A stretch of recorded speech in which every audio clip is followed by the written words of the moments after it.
We're going to start off by welcoming our finance gurus, Dr. Stremick and Dr. Bitz. They're going to run through some of the finance things that some of the newer business managers might want to hear about. And then we'll move on with Patty Verdell doing the roles of a business manager. So today's kind of a brief review of things, and then tomorrow we'll hit it hard all day long. So thank you for coming. We hope you can learn something and enjoy the day with everybody. Dr. Stremick? Dr. Bitz? Come on up.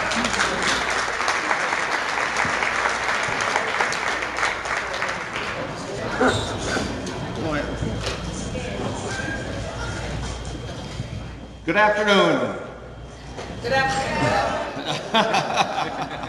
All right, we're going to review the funding formula and the budget worksheet, and a lot of this will be a review for you. We do want to highlight some of the things that are changing for next year. So we have those highlighted, and I did speak to Adam Tesher, and the new budget worksheet's going to be on the website shortly, the state website, DPI's website. In fact, it could be on there today. It wasn't on last week, but he told me it is coming. Then we will give you some information and some questions to ask Adam when he's here tomorrow, because he's also presenting. Anything? You're gonna have to.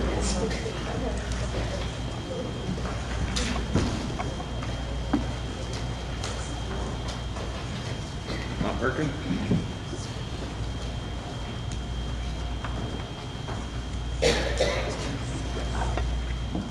Okay, just a quick review on the funding formula and the budget worksheet.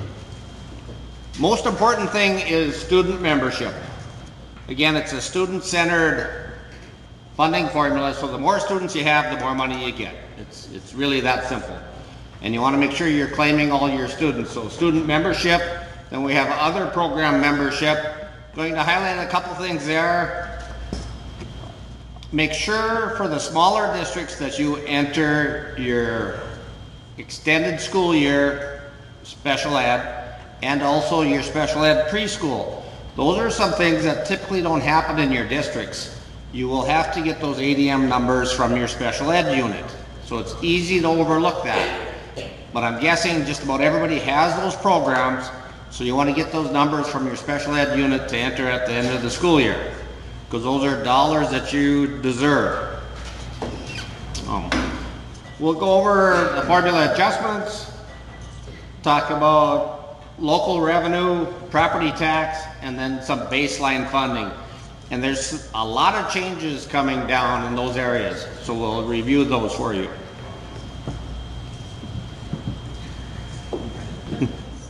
I have Vanna here, he just...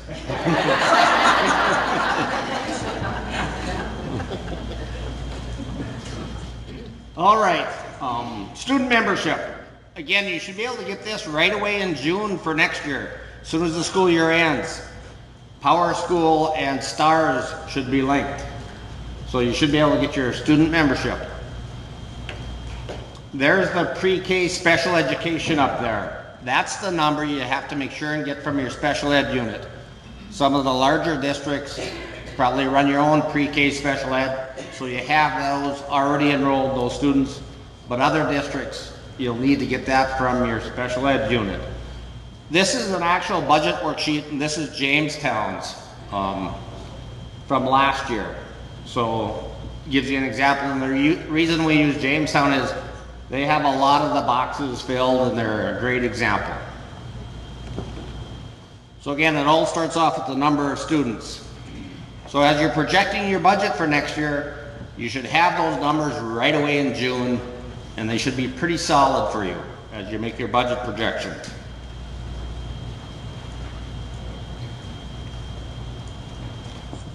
All right, let's go through a few of these. Additional ones, starting from the top. Alternative high school. For those of you that have an alternative high school, you should have that number, and again, that should be in your power school. And so remember, the factor there is 0.25. So really those students count twice. They're on the other page, in here, under number 6 and here. So really you're getting an additional 25% if you see that weighting factor, the 0.25. So you get the 1.0 on the first page and an additional 0.25. And the concept behind that is those kids are in a small program. It's expensive to run, so they get additional funds to help run that program, and it's 25% more. And as you go down, you can see all the additional programs, other memberships. We have the arrow there. If you see the arrow, that's under fall enrollment. That's changing every year from this point forward. You see the weighting factor is a 0.6. Next year it's a 0.7. The following year a 0.8. Then 0.9. Then 1.0. And that's truly when we get to on-time funding. So the more kids you have, if you've grown, you're going to get additional money. And so that is increasing. So as you make your budget projection, again, when Adam gets the new worksheet out, that'll have a 0.7 there. And then it does get reconciled in the spring, just to make sure that you get all the money that's coming to you, or if you actually shrink, then they do take some away. It goes both directions. But that's why the arrow is there.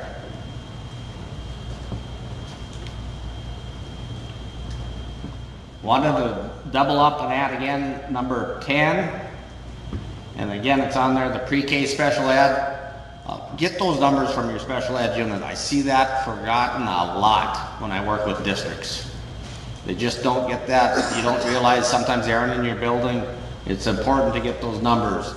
Even if it's a 1.0, think about that. That's, an additional money. It's 10,000 on the front page, then an additional money here. And again, for small districts, when you include your school size factor, it could be an additional $14,000 instead of $10,000.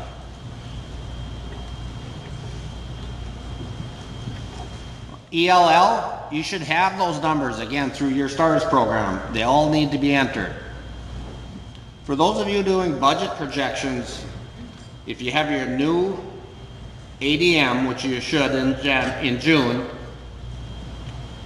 you could just put in the same numbers you had last year, which is a good starting place. If you really want to do a projection for all that, just copy these numbers from last year. You go into STARS, get your budget worksheet, and just put the numbers in there. It's not going to be shouldn't be a big difference.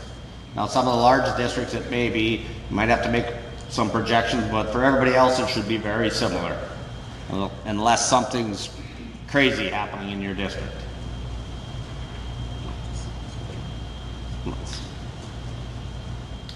Number 20 is summer school. There's always questions on summer school. The summer school that'll happen this June and July goes on the following year's budget, not next year's. It's always a year late. So the number you see for Jamestown was the previous summer. It's a year late.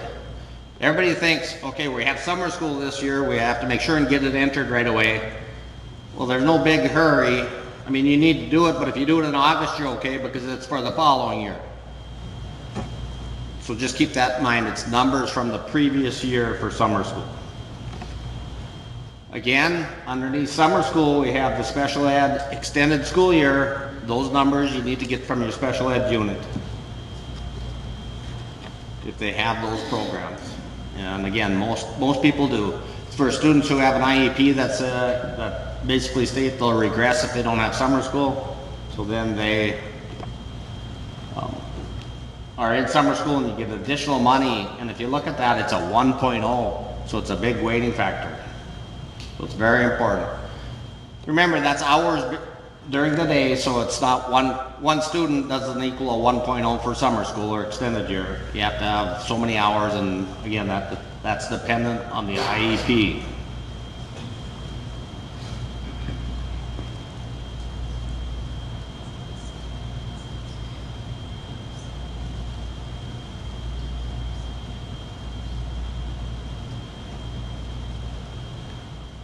Okay. At the end, it all adds up to the total weighted average daily membership. And then we multiply it by the school district size, weighting factor. For Jamestown, again, it's 1.0, and that's not going to change for Jamestown, but we have an arrow there. And the arrow is for the smaller districts. I believe it's 250 and below. You're on a 7-year process where your weighting factor is going to change, your school size weighting factor. And so every year it changes. And so you need to be aware of that. That'll be additional money for you. And Adam will have that on his worksheet. Adam will have that. I believe what happens is once it does your ADM up above, it automatically looks it up for you. But there's a 7-year plan for it to move. And if you wanted that 7-year plan, I'm sure Adam has that. Tells you what happens in each column or each size of the school district. And again, if you're closer to that 250, it might only change once every 3 years. And if you're at the small, at the 100 or below, 110 students or below, it'll change every year, and it actually goes up quite a bit. I think it goes from the 1.36 where it was a couple of years ago, and it'll actually end up at a 1.72. So again, that's 36% more money. So it's very important. So you need to calculate that and be aware that's happening. Now the good thing is you get more money per student when you get a new student. The bad thing is once you're on the formula and you lose students, that'll be $18,000 or $19,000 you lose per student if you're one of those small districts. So again, it works both ways. You gain students, you'll get extra money. You lose students, it's going to hurt.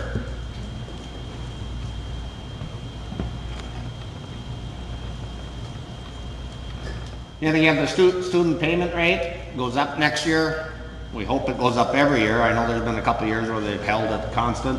It's $10,136. Next year it goes to $237. $10,237, which we have down below there.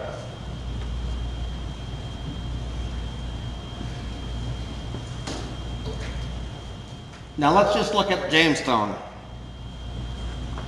They have a total weighted student units, if you look at line 26, of 2,446. And if we go back,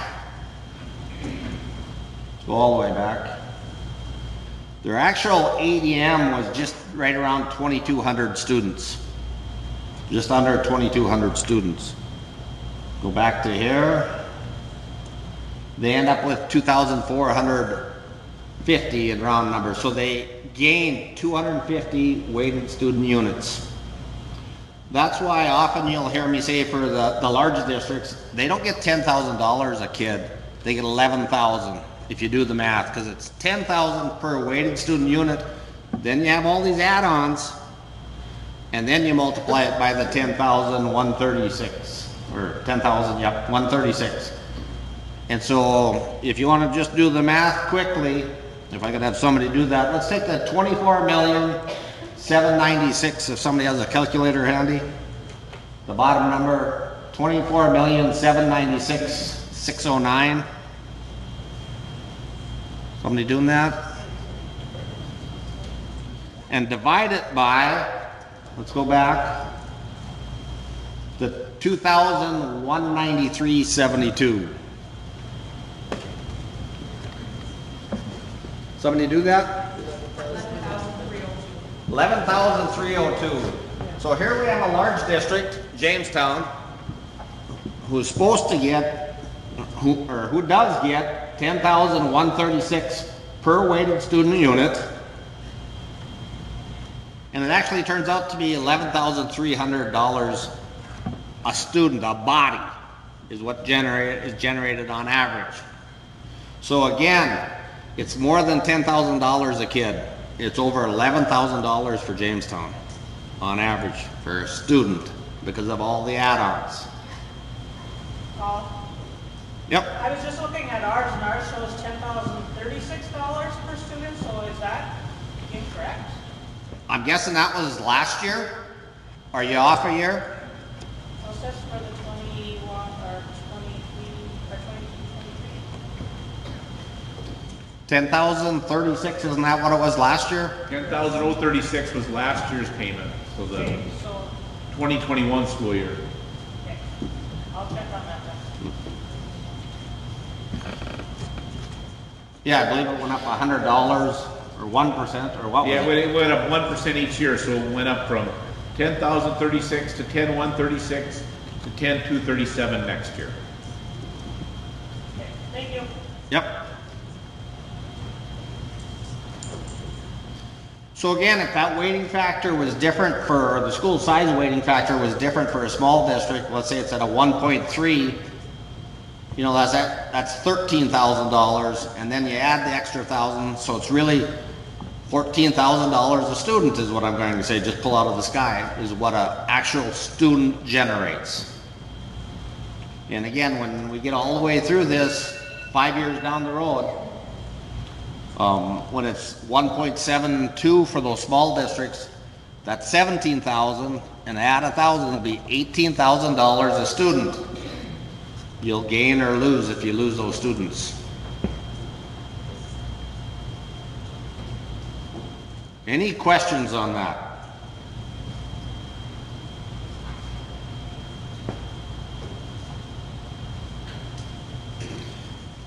Okay, here's where it gets a little complicated on changes that are happening. You see we have 3 arrows here: transition maximum, transition minimum, and the adjustment factor. They are recalculating those every year. There's only I shouldn't say a few, but there are just, I'll say under 20 transition maximum districts. That means you should be getting more money than what they're actually paying you. And they're trying to get you on the formula. When they changed the formula, it was a windfall of money and they didn't want you to get it all in 1 year.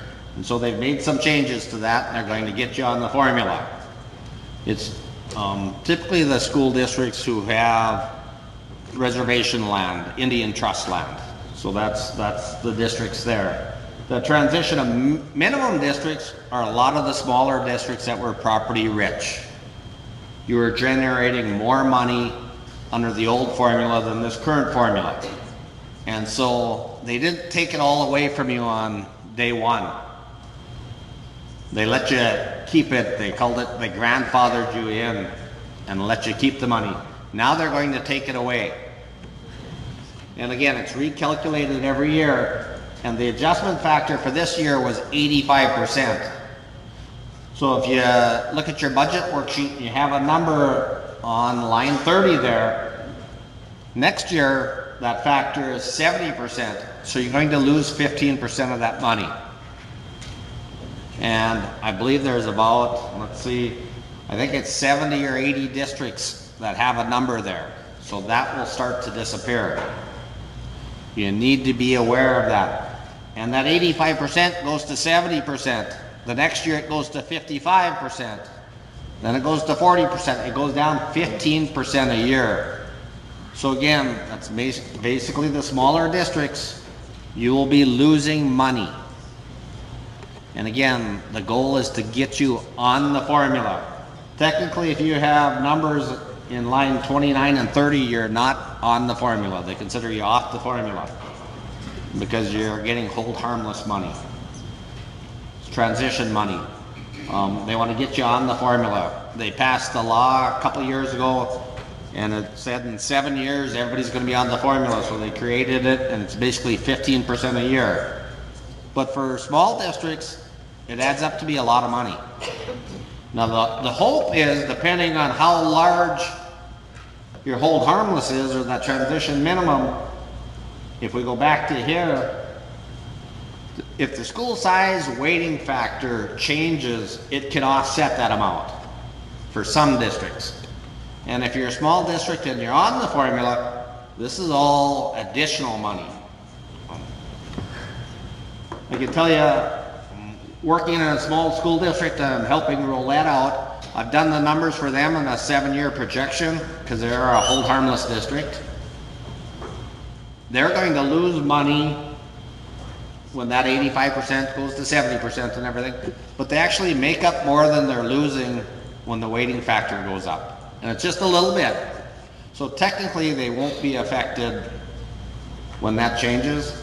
The only effect will be they have declining enrollment, so now when they lose a kid, it's that much per student. Where the hold harmless kind of made up some of that. But technically, if their enrollment stayed the same, they'd have a little bit more money every year. Every district's different. I can tell you my hometown or home district of North Border, they're losing money. Their hold harmless is very large, and even with the increase in the weighting factor, they're going to go backwards. They'll have less money every year. So it really affects every school district different. But you need to be aware of the impact on your school district.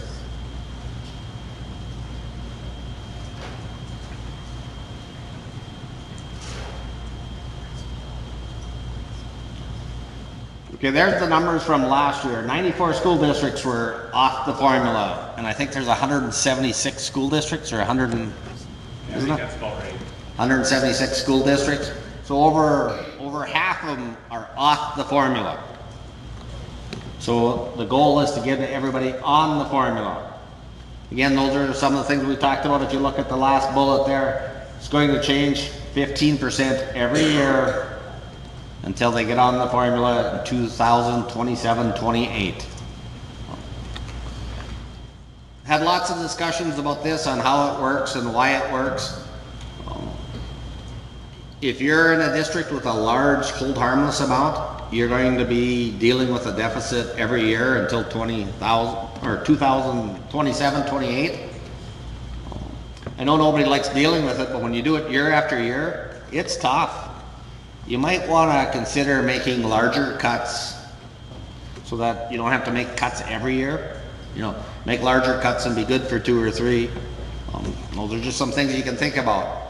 I know I'll talk to some superintendents and they're like, well, I'm going to retire in 2 years, so if I make no cuts, I don't have to deal with it. And it's good for that guy or that gal, but the next person, not so good. So you need to have conversations about that. You know, you need to visit with the board about that, on what they want to do.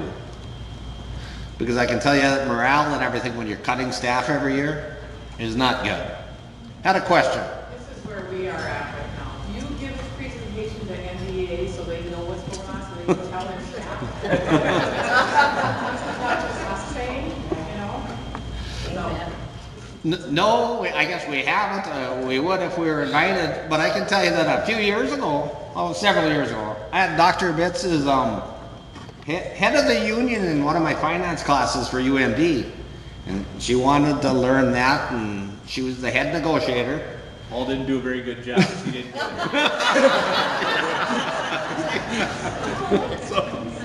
Oh, I don't. She still thought we were lying to her. So. But, you know, nowadays with your projections and everything, Adam does a very good job. He gives those out and he updates your ADM and everything. You know, where before they always used fall enrollment, and so they were way off. Now those projections he puts out through the summer, they're pretty close. They really are, unless you have something really drastic happening in your district. So Adam's done a great job with that. Adam has done a good job with that. He gave ours a couple years ago, and we had hired a demographer, RSP, to come in and give us our numbers. And Adam's numbers were way different than RSP's. And I called up Adam and I said, Adam, you got to help me understand. You're giving us way more money. And he said he uses the birth rate cohort model. And he said, if you've used RSP and you've got their numbers, they're probably much more accurate. He said, I do a county average, so it can be off. So I would look at Adam's numbers, and if they make sense and you say, yeah, we probably are going to gain 5 kids, or we're probably going to lose 5 kids, that's right. But if he's got you going someplace that you don't think is right, I would give him a call, and then when you do negotiate, you can explain that to your teachers as well, because they get those sheets and they see that as well.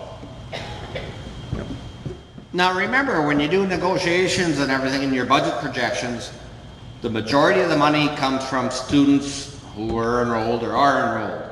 And again, if we go back here, your ADM, the number at the bottom there, right away in June, or as soon as you're done in May, you have that number available to you through Power School. You know what that's going to be. And again, like I mentioned, if you go to these other programs, just use the same numbers as the previous year. You'll be darn close. I mean, you really will, unless there's some drastic changes.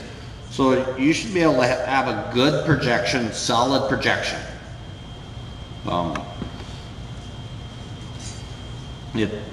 It's gotten a lot easier over the years with those numbers and the projections and everything.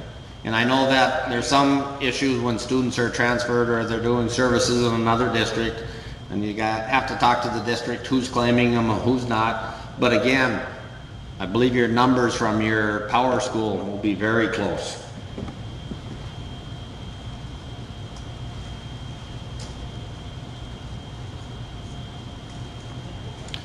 Okay, let's look at some other adjustments that take place. Up above there in the first part, nothing's changing. We do subtract the contribution from local tax, and again, it's 60 mils times your taxable valuation, and that is line 32.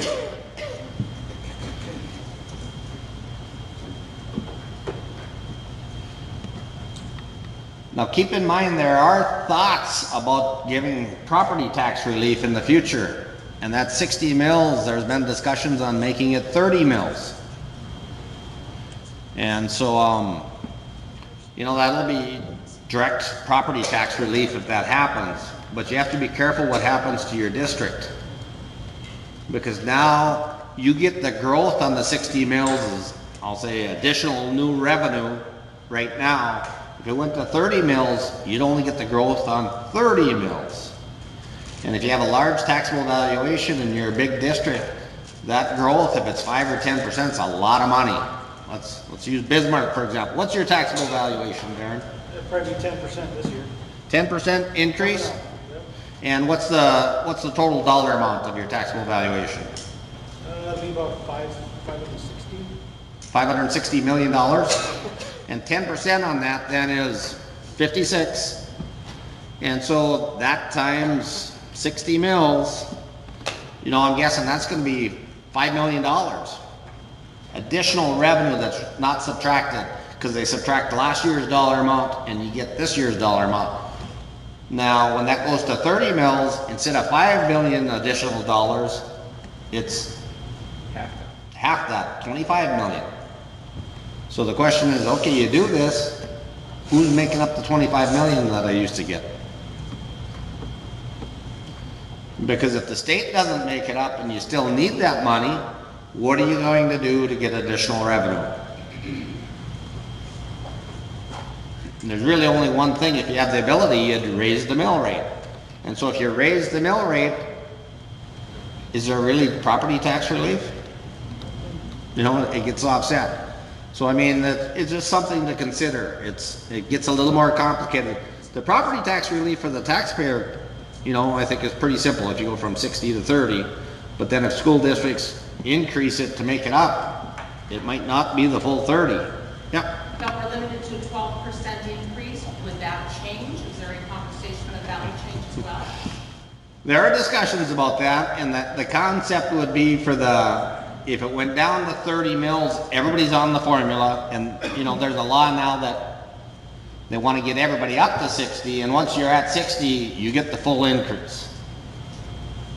So you really can't go backwards from that. Now, if you're at 70 mils, you could go backwards. I think what the conversation is that you would be unlimited to get to 30 mils. So like if your taxable valuation went up 15% in your district, you'd be able to collect 15 more dollars so you stay at 30 mils. But if you're already at 30 mils, you'd still be capped at the 12%. I think that's kind of the discussion, and that hasn't been settled yet, but I think that's kind of where they're at. Yep. Nope. That's the way I understand it as well. Let's see.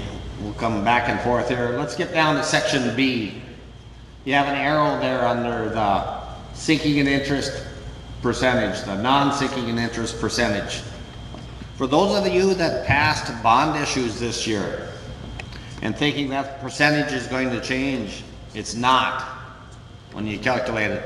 It was set for 2 years, and they'll recalculate it after this year, but then it's, you know, theoretically set for 2 years again. And so if you think you're going to have a larger percentage there because you passed the bond issue and you'll have more money directed towards the general fund or those payments, it's not going to happen. And it's kind of misleading because if you just did it by the formula, you would think it's supposed to happen, and it doesn't. It's set. That'd be a great question to ask Adam tomorrow. You know, ask him about that sinking in interest, the non-sinking in interest percentage, and why it doesn't change every year. Just don't tell him I told you to ask the question. But it will not change, and I know there's a number of districts that pass bond issues. Mandan, they passed one for how much? 84 million. 84 million. It will not change your percentage for next year. So keep that in mind. Let's see here. Keep going. Tuition. There is a change in the works for tuition. Dr. Bitz, you want to cover that one? I think they put this in mostly for the air bases. I think it was the idea is both Grand Forks and Minot air bases are independent school districts, and they were paying Grand Forks and Minot tuition dollars. Well, Grand Forks and Minot were losing those dollars, 75% of those dollars, because they were imputed. So the legislature made that change now. In Mandan, we collect tuition from a few districts. We have Sweetbriar and Little Heart. They're both graded elementary schools. They send their students to us when they come into high school, and we bill them for tuition, and I think we bill them each $1,500, $2,000 a student. Well, we've been losing 75% of that. If we bill them $2,000, we lose $1,500, the state withholds it, and now that's slowly going to transition over the next few years, and we're going to eventually be able to keep all those dollars. I believe your special ed contract dollars are also in that line as well. And so, you know, you bill a district and then you get extra money because of the cost, and then they take 75% away from you. And there is some conversations about special ed tuition as well, or contracts. I think what they're talking about is, and I'll just use Mandan and Bismarck, I'll use Rural Cass Special Ed. John Porter is the director, and he was talking about all the contracts that they have between Fargo, West Fargo, Kindred, Castleton, and how they bill each other and they send everything out. And he said that as a unit, they were within $7,000 of each other, what they paid out and what they took in. And we spent countless hours putting those contracts together, billing them, doing it for no reason. He said basically it's even money and we lose 75% of it anyway. So I think the talk is that if you take a student in open enrollment, they're yours, and you don't get to bill anybody tuition. The only time you would be billed tuition for special ed students would be if it is a agency placed child, if the courts do it, or if it's a foster student. But if it's just an open enrolled child, you wouldn't be able to bill. With the That's not for sure yet. no, that's just being debated. But with the larger districts, you know, they have a number of students that are high cost every year, go back and forth or whatever. And again, let's look at Mandan and Bismarck. They have students crossing the river and different special ed. They bill each other and then lose 75% of that because it's imputed there. And so really there's no money ahead by doing that. And again, they're just saying, let's not bill each other and just deal with it. If you take a kid, you're responsible, period. And with smaller districts, you know, I think over the long term, it'd be the same impact. You could end up on the short end of the stick for a year or two because you have a kid and it's the only one and you get them and you aren't losing a student. But a few years down the road, it might be the other way around. And so again, if you're looking at it for each individual district, I'd say for the smaller districts, you really need to look at long term. Do a 5 or 7 year projection or look back 5 to 7 years, see what you paid out and what you paid in. But again, keep in mind if you lose 75% of it already, I mean, is it that big of an impact? Save you a lot of paperwork, and the paperwork for the special ed units is crazy for those contracts. Save a lot of time. Yep. Question, so then, okay, so we're a small district that sends our high school students on. So then if it gets eliminated, where the reduction isn't there, the 75%, then would the expectation be that we would not be billed from the high school? High school's a little bit different because you're an elementary district, so those students that go to high school, it would be a little bit different because you're not going back and forth. You're still going to have to pay the tuition for those students. Little Heart, St. Anthony, south of Mandan, sends us 5 to 7 students every year. It isn't the obligation of Mandan taxpayers to educate them. And the way that's calculated is we have our average cost of education for grades 9 through 12, and what Little Heart pays us, we say we get 10,136 or whatever we get from the state, and then our average cost might be 12,000. Little Heart pays us then the 1,800. That's what they pay. So that's what they would continue to pay. Right now when they pay it, we lose 75% of it back to the state. It won't change what happens on Little Heart end, it'll just be we get to keep more in Mandan. And again, if you're in a K-8 district, think of it this way. Most large districts who take in the students from K-8s are levying more than 60 mills. So if they're levying 70 mills, it's the taxpayers in that district paying for more resources for the students, and those coming in from the K-8s don't have to pay to get those resources. And so that's where the tuition comes in. Even new buildings, if there's a new building, those K-8s don't pay anything for those bonds for those buildings. And so that construction and everything's calculated into that tuition. So it's just a way to level the playing field instead of saying, we're going to this district and we get it all free and clear without any extra payment.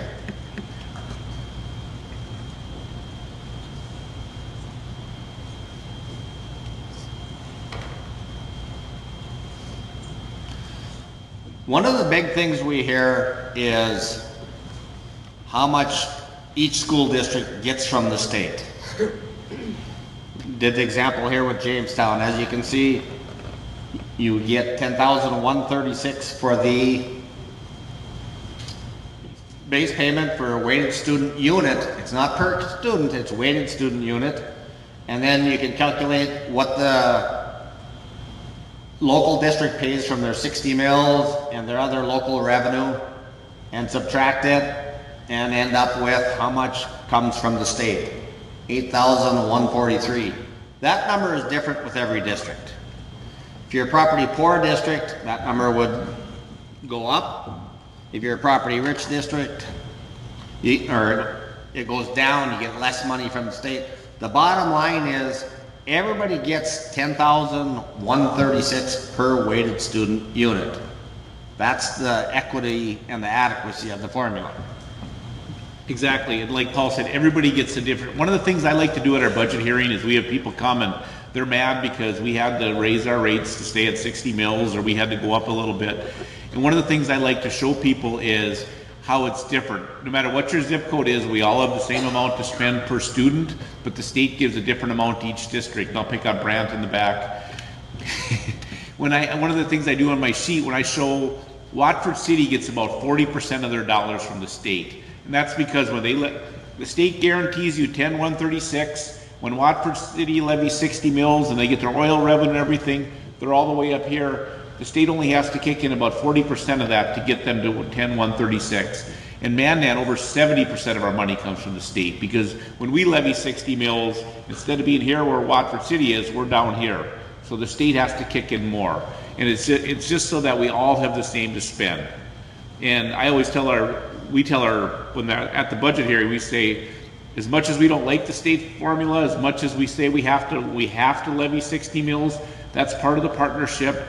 And the state formula has been good to Mandan because we get 72% and Watford City only gets 40. And it makes our taxpayers feel a little better.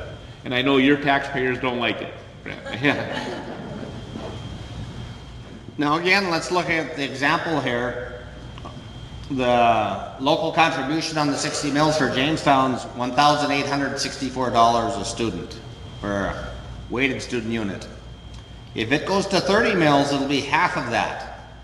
So that means the state's going to pay another $900. So in this example, that'd be, the bottom line would be they'd pay 9,000 of the 10,136. So the state will pick up more of the cost of education, which is good. The bad thing is that typically when the state pays more, there's more strings attached. And some of the strings could be how many mills you can raise in the future, the 12% increase, other things like that. There's more strings, so there's good and there's bad. You know, I think we look way back to 15 years ago when they started doing mill levy reduction grants and doing tax relief through the school funding formula. It probably wasn't a good thing. Because now everything's tied there and then there's just more strings. And that's the way the state has chosen to do it the last few times, and it looks like they're looking to do it again. It's kind of nice for school districts if you think about it. Everybody used to levy around 185 mills was the minimum or the cap. And now we're down to 60 or 70 or I'll say 80, 85, 82. So I mean it's a lot less. So for school districts you can say, hey, look at you know, we're levying less than we did 15 years ago, which is true. State's kicking in more. I know there's a lot of districts when these decreases happen and they know they're coming, they propose bond issues to coincide with them, because then the rationale is your taxes aren't going to change. You know, you're going to lose 30 mills, you're going to pay 30 more for a new building. You say, you know what? You're going to pay what you do today and you're going to have a brand new school. And they think, oh, that's, you know, that sounds good. Then they see everybody else going down 30 mills around you. They're like, oh, maybe that wasn't so good. But, you know, that's a wise move if you can do that. I mean, I know a lot of districts have done it in the past, and it's a good selling point. We are not going to raise your taxes. We're just going to keep them where they're at. Everybody else will get tax relief, but you won't. So, I mean, if you can make it work now with what you're paying, you know, we'll have a bond for 20 years, and then they'll go down. But like I said, it's a good tactic to have in your, especially something in your toolbox to do if you're, or to consider if you're looking at a bond issue in the future. If that does pass, the timing of it would be great.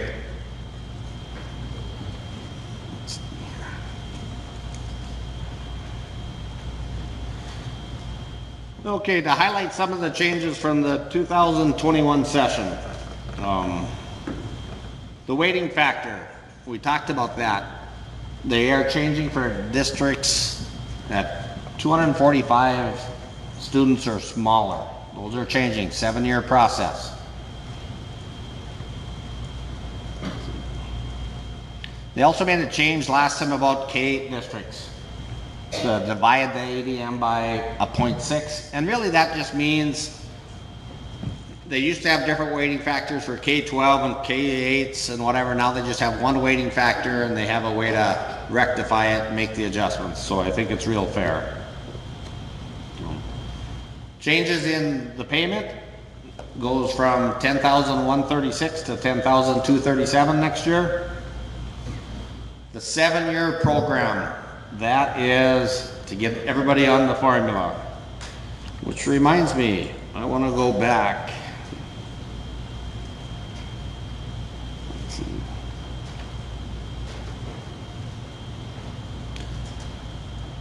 Is anybody levying less than 60 mills for the general fund? I have 1, 2, 3, 4. We have a few. They also made a change with that to get you up to 60, where you have to start levying more and the state's not going to make it up for you. That was the 12% question. You'd go up 12%, you weren't allowed to levy that, so the state backfilled it.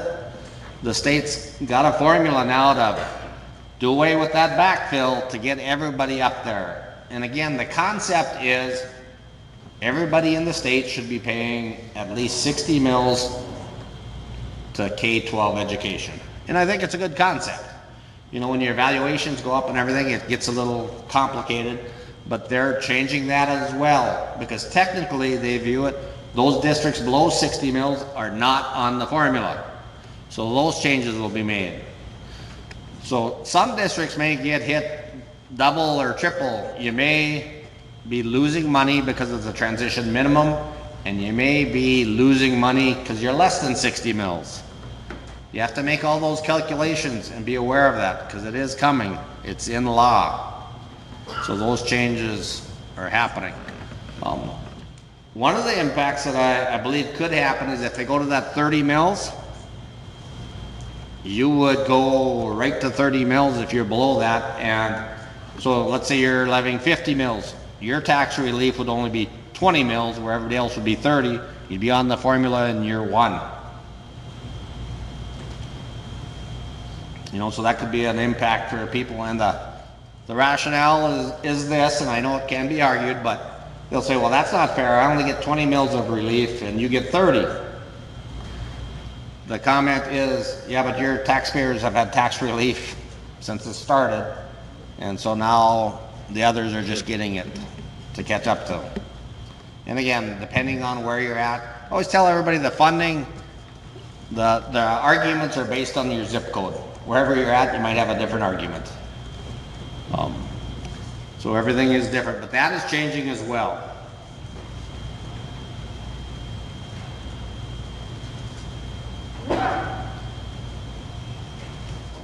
On-time funding, we talked about that, 10% per year. It is going up. And as of right now, the 60 mil deduct is still there and everybody's supposed to get up to that 60 mils. Now, for those of you below 60 mils, you might want to take a peek at how far you're below and what's actually deducted in the formula for those few districts. Because I know I've worked with a district or two that are so far below the 60, they're actually levying more than the 10 extra mils from the 60 to the 70, because there was no cap. 70 is still the cap for them. So let's say they're at 50 and they're 50 in the formula and levying up to 70, they have 20 mils of additional revenue, which technically shouldn't happen, should be only the 10 mils, the 60 to the 70, but they've been allowed to get that extra revenue. So when this changes, you're going to lose those 10 mils of revenue because the cap will be 70. And I know there's a few districts out there, I've worked with them, so they're losing additional money on top of that. So keep an eye on that.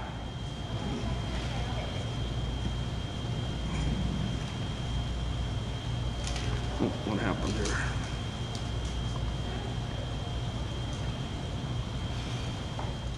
Mill levies. I think this is real important to take a look at the mill levies and how they all work, because I'm guessing right now everybody has lots of COVID money, ESSER money, and so far the cap for the ending fund balance, there is no cap. That comes back, when does that come back? Anybody, is it next year? 2 years. 2 years, it comes back. So as you get that money, you know, everybody's above the 35%. But when that disappears, you may want to finesse your dollars and move them around instead of just foolishly spending them. So let's take a look at the mill levies. The top fund group one, the general fund, we have the general fund 60 to 70 mils. And again, there's an asterisk at both the 60 and the 70.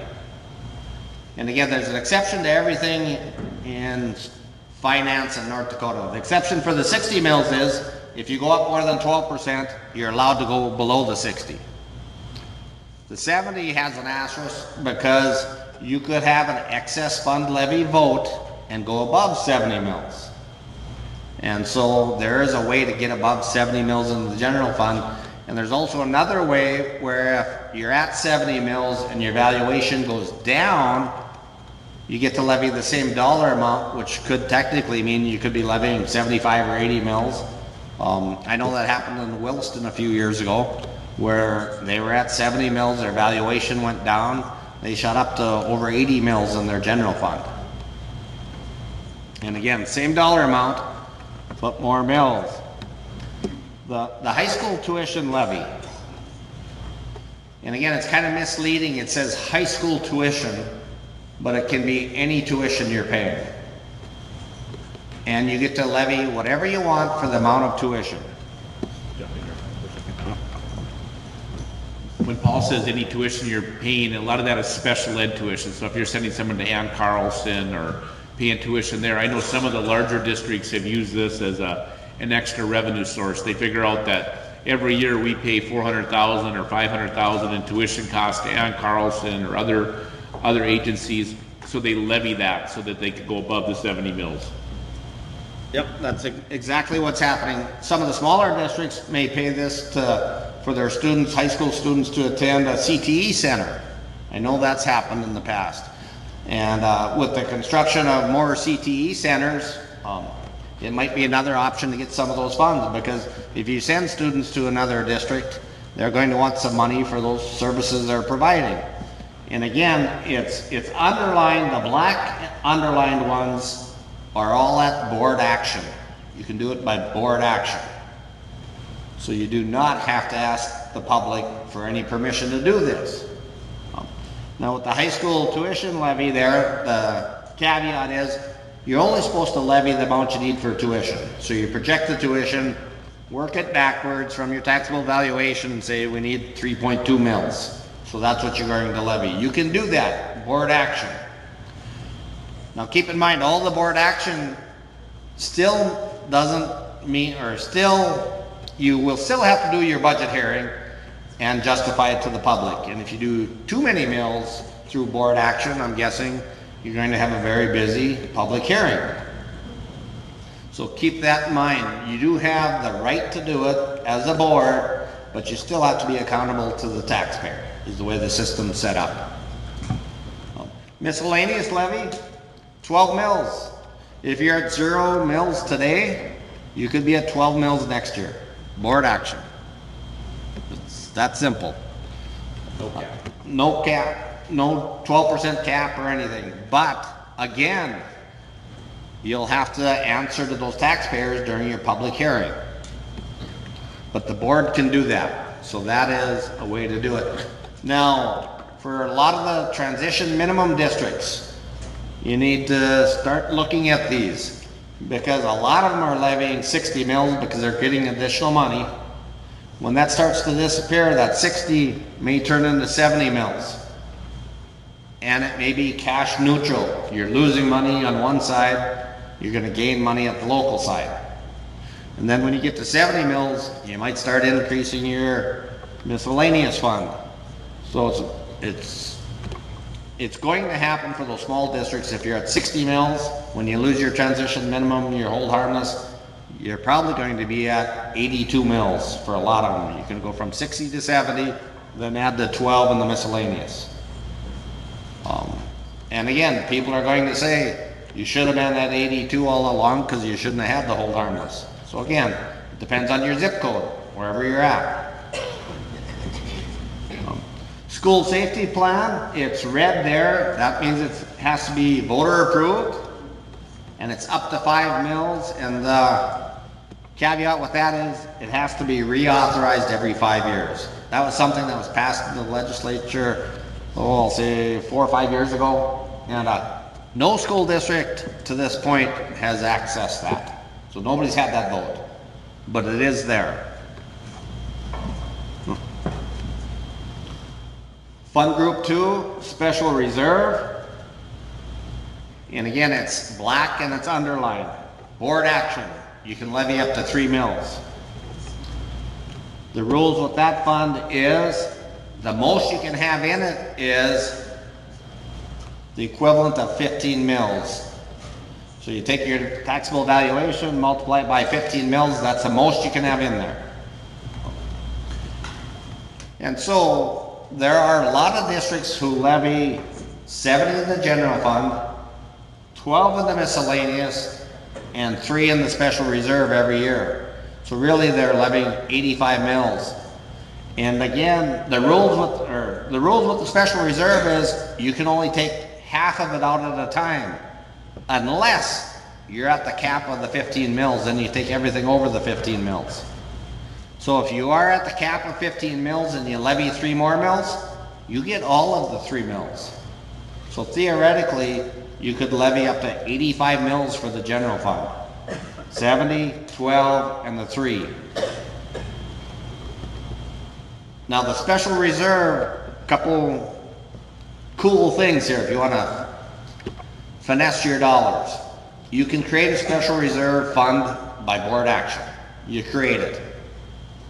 You don't ever have to levy anything. If you're hitting the cap of money in your general fund, you can transfer it from the general fund to the special reserve. Then it's off the books for the general fund. But again, you can only transfer up to the equivalent of the 15 mils. The only rule is, if you ever wanted to take the money back to the general fund, you can only take half of it. So if I transferred in $400,000 and I needed money 2 years down the road, the most I could take out is $200,000. Then the following year, if I have $200,000 in there, I can only take $100,000. Then 50. So theoretically, it doesn't ever hit zero. There. Doesn't it technically have to be tied to a project though too? No, for the special reserve, anything in the general fund. And again, you can do the, I'll say the switcheroo. If it doesn't quite fit the law, then you just do something with your general fund dollars and move this in to pay salaries. And they're really liberal on watching that because they know you can do that, switcheroo. Question? No, that was Fancy way right. of saying you're laundering? I don't like the term laundering money. Finessing the dollars. Finessing the dollars. And again, do not tell Adam I've told you you can do these things because he doesn't like it. Fund Group 3, Building Fund Levy. Again, this is voter approved. And the voters also approve how many mills you get to levy. The cap is 20. Some districts have a 5 mil cap because that's all the voters given them. Some have 20, anything in between. But that's all you can levy every year, whatever the cap is. Now the nice thing about this fund is if you were ever given authority to levy that, you have it forever. So if they approved it 40 years ago at 10 mils or 20 mils, you still have authority today to levy whatever was approved, even though you haven't been levying it. The only way to lose it is to have a recall and they vote on it and take the authority away from you. And again, you can create the building fund by board action. You just can't levy anything until voters approve it. So again, you could move some dollars into that fund if you're at your cap. But you can't move it back. But you can't move it back. Again, once you move the money into the building fund, you're then stuck with the rules of the building fund, which means construction, building maintenance. There's a number of things. So, I always like to tell the story about the bus out of the building fund. Some of you are laughing, you've heard the story. You might have been there when it happened. Teaching one of the business manager classes, and they said, well, can you buy a bus out of the building fund? And I had it up what you could spend the building fund on. I said, no, it's building maintenance, it has the whole list. I said, no buses, you can't buy a bus, it's not on the list. Kept going, all of a sudden the hand goes back up again, well, we bought a bus. So, until your auditor catches you, I guess you're okay, but it's really not allowable. 30 seconds go by, the hand goes back up. We bought 2, actually.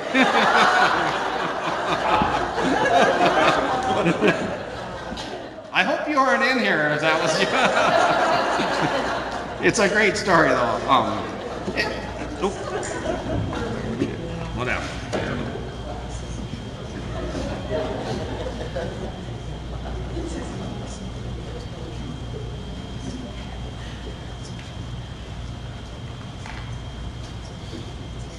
Okay, special assessment levy.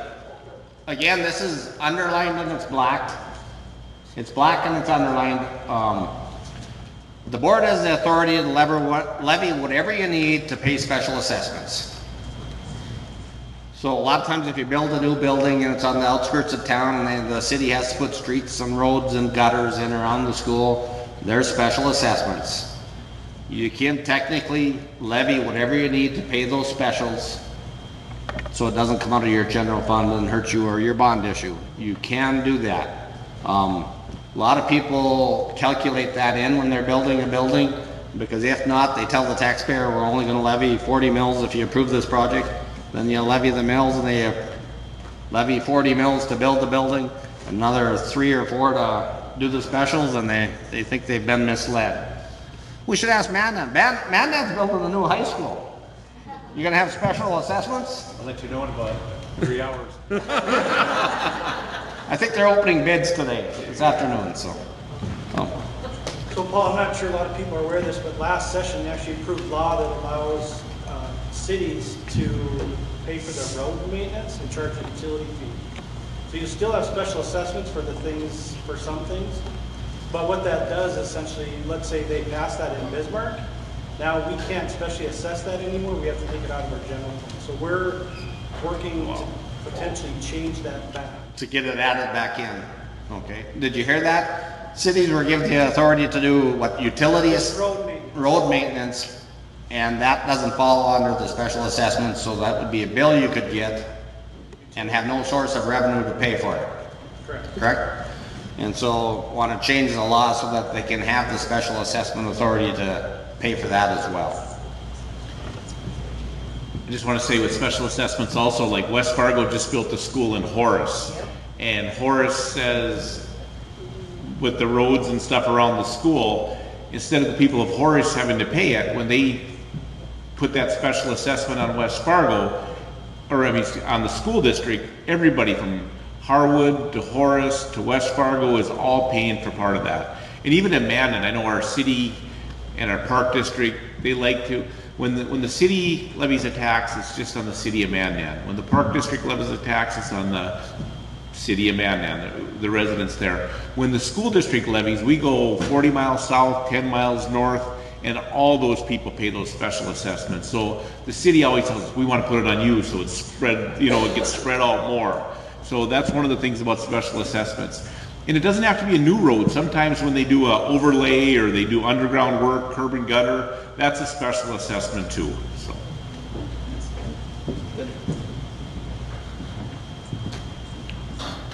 Fund Group 4, sinking and interest levy. And again, it's red, which means it's voter approved. And then there's an asterisk there that means you're supposed to levy over 10% of your payment. So if your payment's $1 million, you should levy 10% more than $1 million. And part of that is, if you pay your taxes early, you get a 5% discount. So if everybody paid early, you wouldn't get enough money if you levied exactly what you needed. So you're supposed to do that. And the concept behind it is, if some of that money grows in there, you could use it for your last payment. And instead of levying the full amount, you'd levy less. Now, some school districts, again, finesse that a little bit. They levy the full amount, the last payment, because then if money's left in your sinking and interest, within 2 years, you get to transfer it into your general fund. And so it's how you want to play that game. And again, depending on where you're at or where you're working, if you're the taxpayer, you want it, you know, cut off your payment in the end. If you're the school district, things are tight, I want it in the general fund. So again, it's a little bit different. But again, sinking interest is approved by the voters. Judgment bond levy, again, this is black and underlined. Board approved, that's if there's a lawsuit or something and you end up losing and you have to pay money. If it's a large amount, you could end up with a judgment bonding levy. Not used at all in the last few years that I've seen when you look at the finance facts. I think I talked to Adam, and before Adam, Jerry. They don't remember it being used at all. So it's there, but let's hope no school district has to use that. We don't want to see any school district get sued and have to pay a large amount of money. But those are the mill levies that are available. You can finesse them quite a bit. You really can. Keep in mind that when you move money out of the general fund, there's really not many limitations, but you seldom get to move money back into the general fund. Yeah, if it's local money, it gets a lot. Yeah. And again, there's getting to be, he said if it's local money, it's against the law. And again, it's getting to be less and less local money. You saw Jamestown there where, what was it, 80% or 8,000 of the 10,000 came from the state. And so it's, you know, again, it's playing the game a little bit. But again, there are rules with all these funds. So if you move money into the fund, you know, there's rules to take it back out. The general fund, really, everybody views the high school tuition levy and the miscellaneous levy as general fund. We don't even track it separately. So you were talking, there's a lot of finessing, right? If you're not capped at everything, maxed out, Yeah. like that sinking interest, instead of keeping it at the 110%, you levy what you need that last year, and let's say that saves you a couple mils, you just, because really the taxpayer only cares about total. Correct. So you could essentially raise, well, you're not raising, you're keeping your total the same, but you're moving it from one to the other, then you wouldn't be limited to that 2 years either. You'd have it. That is correct. So again, finessing it, moving it from there, putting mills someplace else to make up the difference. Often what we've told people when we have the 12% rule is if you know you're going to be levying, the need to levy more mills, do as much as you can every year in the general fund because you're limited by the 12%, and then put additional mills in the miscellaneous, whatever you need. And if for some reason your valuation doesn't go up, transfer them to the general fund because you're limited by the 12% cap, where in the miscellaneous you can go from 0 to 12 mills in 1 year, period. The other one, there is a cap. So just keep that in mind. Again, theoretically, if your valuation goes up 12%, you can't levy any more mills in the general fund because there's a 12% increase already. So the years there aren't, you transfer some to the general fund from the miscellaneous. And again, the mills would be neutral, but it gives you some flexibility in the future.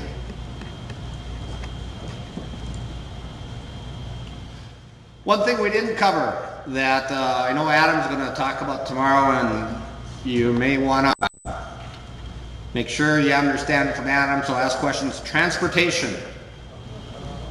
Transportation this year has a little caveat where you need to do your transportation report, but I think you get paid the higher of what you drove this year or the fiscal year, is it 19 or 20? The year before COVID, I think it was. 19. So if you drove less miles this year than you did in 19, you'll get paid what you did in 19. From the 19, you'll get the miles from the 2019. So it's a little complicated. It was in there because if you have virtual days and things of that nature last year or this year, technically your buses didn't run. You shouldn't say you ran the buses the 175 days because you didn't. And so if they go back to 2019 and you had the exact same bus route, you'd get paid for basically miles you weren't running. So that's why that's in there. And again, I'm guessing a lot of schools had virtual days. I know up in our area we had them, not necessarily because of COVID, but because of the snow. Storm days. It just piled on at the end there, and there were no days to make them up, so we had virtual days. But again, saved us money theoretically because we didn't run buses. If you have a contract with a bus company, it may be a little bit different. But when you do your transportation report, if you had virtual days, you should not put those down as miles. The good thing is you shouldn't lose anything because you get paid from 2019. But again, ask for some clarification on Adam for that. Because I've heard some people say, well, I know I have more miles in 19 than I do this year, so I'm not even going to do the report. I'm not sure that's a good thing. I think you need to do the report.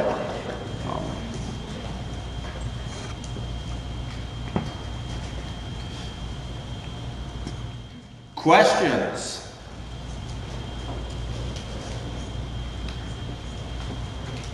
Yes? Has anybody come up with an easy way to figure out how to reduce our transportation by the open enrolled miles? Yeah. Or can we ignore it? That's my first wish. I think the legislature just doesn't want to pay for buses going by each other. They don't want us to drive a bus into Bismarck and pick up kids. They don't want Bismarck to come over because there's already a free option for them, and they don't want to pay for those miles over and over again. And they're saying, we're giving you 11,000 a kid. If you don't want them, don't take them. But if you want them, go get them. That's kind of hard for some of us though. If they want to come and you need to make these, I mean, you basically can't tell them no unless your building is overflowing. So, but now we're going to be penalized to not be able to collect transportation to go get them. You get the miles up until you leave your district. Yeah. But if you paid off in 2019 and 2019 and you're doing it then, you're gonna get the miles. Yeah. Paul just said if he did it in 2019, you'll get those miles. So. For 1 year. Yeah.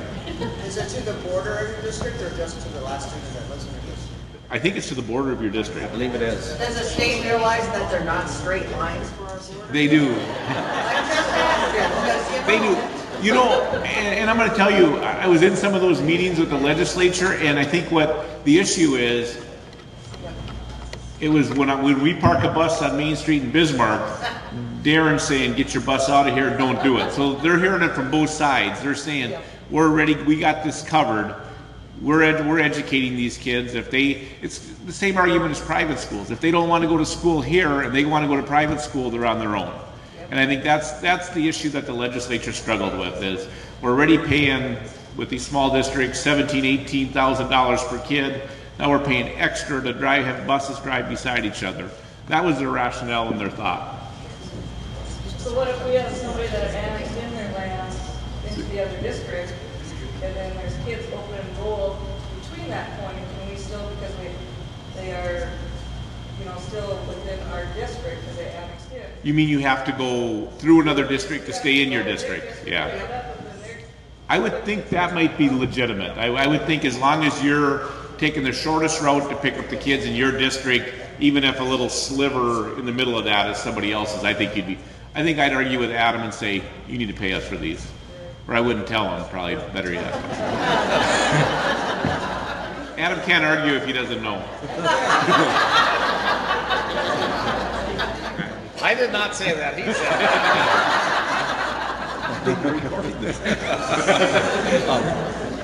Again, with the transportation and going outside your district, it's dependent upon your zip code.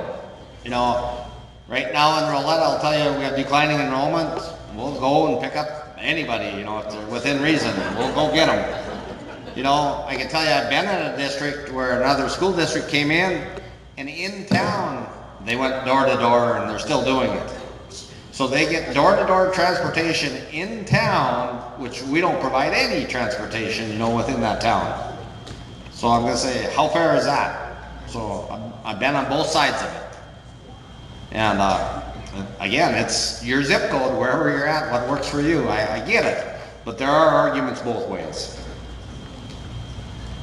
do you still count the students' rides though? Yes. Yes. I believe the rides, but as you know, the rides, when you calculate it, it doesn't add up to a whole lot of money for the rides. It's all in the miles. Other questions? On the preschool special ed factor, we're just starting preschool this coming year. Do I have to wait another year before I get those numbers? Special ed. It's not. It's special ed preschool, not pre-K. Right. They have to be on an IEP. They have to have a disability. Right. But so any of that, I can't do it until after we actually have the preschool in. You'll get it from your special ed unit, Okay. that number. And if you have a pre-K, again, special ed preschool is what, ages 3 to 5 or 3 and 4 year olds. And pre-K is typically just 4-year-olds. But again, for those students on an IEP attending pre-K, you can't count the whole time. It's only the time they're receiving services from special education. So it's not the half day every day. If we use a consortium for our special ed, but, okay, it's. That consortium will give you that number. Okay. They'll tell you what that number is. But again, there's a lot of districts who forget to ask for that, and I can tell you, most special ed units don't send it out every year at the end. They wait till somebody asks. So if you have a 0 in that column, you need to be calling and asking, because I'm guessing most districts don't have a 0. Good question.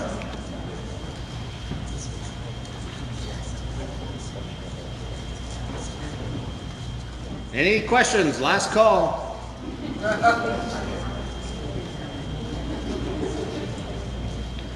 All right, well, thank you. And again, if you have questions for Adam, tell him they came from Mike.